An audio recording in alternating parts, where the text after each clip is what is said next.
జగన్మోహన్ రెడ్డి నాయకత్వం అమర్ రహే జగన్మోహన్ రెడ్డి జగన్ రహే నాయకత్వం జై జగన్ జగన్మోహన్ రెడ్డి నాయకత్వం కొద్దిగా ఎనికి కొంచెం సల్మాన్ జై జగన్ జై జగన్ నాయకత్వం వర్ధిల్లాలి నాయకత్వం వర్ధిల్లాలి నాయకత్వం వర్ధిల్లాలి వైఎస్ఆర్ అమర్ రహే వైఎస్ఆర్ అమర్ రహే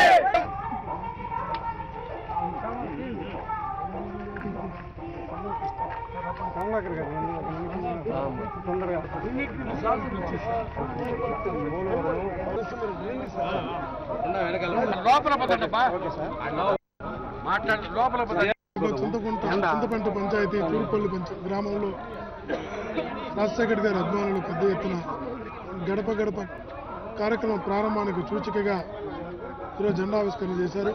పెద్దలు పూజ్యులు జిల్లా పార్టీ అధ్యక్షులు గిరినూరు శాసనసభ్యులు నారాయణ స్వామి గారు, పెద్దలు పూజ్యులు గౌరవనీయులు నరసింహారెడ్డి గారు ఈరోజు జెండా ఆవిష్కరణ చేశారు. గ్రామస్తులు, యువత, పెద్దలు, మహిళలు అందరూ కూడా పెద్ద ఎత్తున విచ్చేసే కార్యక్రమాన్ని విజయవంతం చేస్తూ గడప గడప కార్యక్రమాన్ని ప్రారంభిస్తున్నారు. నిజంగా పల్లెల్లోకి వచ్చిన తర్వాత చూస్తే అర్థమవుతుంది, మారుమూల పల్లెల్లో కూడా చంద్రబాబు చేస్తున్నటువంటి ద్రోహానికి, చంద్రబాబు చేస్తున్నటువంటి మోసానికి, చంద్రబాబు చేస్తున్నటువంటి అవినీతి పాలనకు ప్రజలు ఎలా నలిగిపోతున్నారు, ఎలా కసిగా ఉన్నారు, ఎలా కోపంగా ఉన్నారు, ఎలా అవకాశం కోసం చంద్రబాబుని తాట తీయడానికి సిద్ధంగా ఉన్నారు పల్లెల్లోకి వెళ్ళినప్పుడు అర్థమవుతుంది.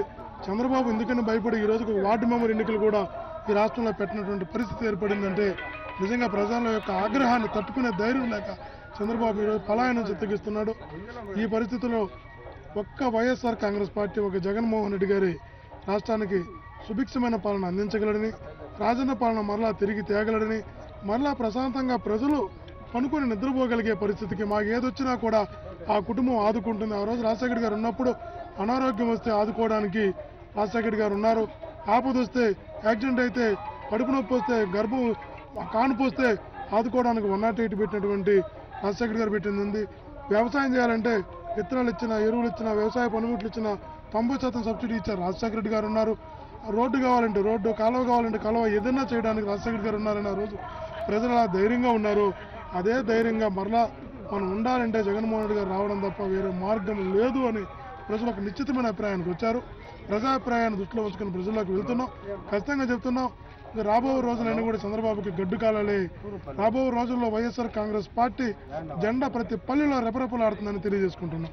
ఈ సమావేశానికి ఫ్లాగ్ హాస్టింగ్కి పెద్దలు, గౌరవనీయులు, పార్టీని నిరంతరం తన భుజం పైన మోసుకుంటూ జగనన్న అభిమానిగా, ప్రజల అభిమానిగా తిరుగుతున్నటువంటి మన చెవిరెడ్డి భాస్కర్ రెడ్డి గారు ఇక్కడికి రావటం నాకు చాలా సంతోషం ఉంది.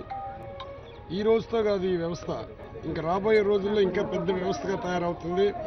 జగనన్న ఒక శక్తి, ఒక వ్యవస్థ అని స్థాపించాడు. ప్రజల కోసం జగనన్న పోరాడుతున్నాడు.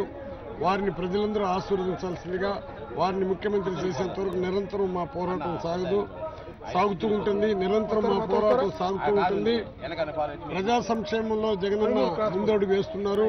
ప్రజా సంక్షేమాన్ని నీరుగా తున్నటువంటి చంద్రబాబు యొక్క ఆ కుటిల తత్వాన్ని బయటపడిపోతున్నది.